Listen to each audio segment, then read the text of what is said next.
नमस्कार मित्रांनो. तुमच्याकडं कसं आहे वातावरण? आमच्याकडं सध्या कोरडं खप आहे. आता पाऊस पण त्या लोकांसारखा झालेला आहे. सगळे फुटते, राजकारणी सगळे फुटते, माणसं सगळे फुटते, सगळे फुटते. आभाळ काय फुटत नाही सध्या. हे कसं वातावरण आहे आपलं. तुमच्याकडे कसं वातावरण आहे? शेतात आलतो आज, म्हणलं वातावरण थोडं बरं दिसायला आलंय. हे हवामान खात्यावाले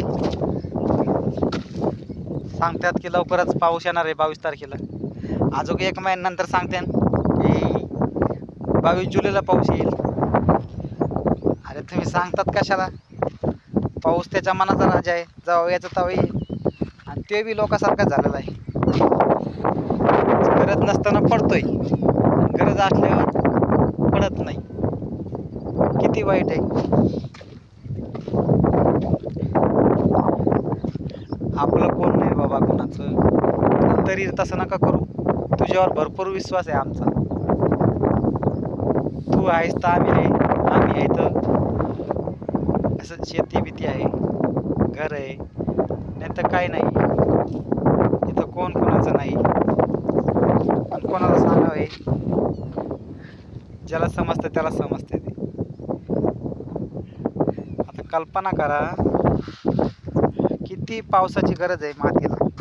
आणि काळी आई आहे ना, आपली काळी आई आहे. काळी आईला तर नको तू हे करू. आई संग जो वाईट वागतो त्याचं चांगलं होत नाही. कमीत कमी आईचा विचार तर कर. आईसाठी तर की बाबा तुझे लेकरं, पशु प्राणी जे आहेत, वृक्ष झाडं, जंगलामध्ये प्राणी आहेत, भरपूर काय आहे. दुनियाचं नाही सांगत बाबा, स्वतःच सांगतोय की तुपली गरज आहे सध्या. लवकर ये आणि सगळ्याला सुख समृद्धी दे. आणि तूच देऊ शकतोय का? तू बी त्या लोकांसारखं केलं मग तर झालं. मग तर कोणावर विश्वास ठेवायचं काम नाही राहिलं. सध्याची परिस्थिती सध्या हीच आहे. आता आलोय वावरात, चाललंय वेचणं चालू आहे, वेचायचं काम. ते बघा तिकडे दिसते का नाही माहीत नाही, तिकडे वेचायचं काम चालू आहे. आपण मेहनत करतोय, परिवारासाठी वेळ देतोय. आर्थिक परिस्थिती सगळ्याचीच वाईट असते, सगळ्याची चांगली नसते. आपली तर विषय नसते. आपल्यासारख्या माणसाची वेळ चांगली कधीच येणार नाही. गोरगरिबाची तर नाहीच नाही, शेतकऱ्याची बी नाही आणि मोलमजुरी करणाऱ्याची बी नाही.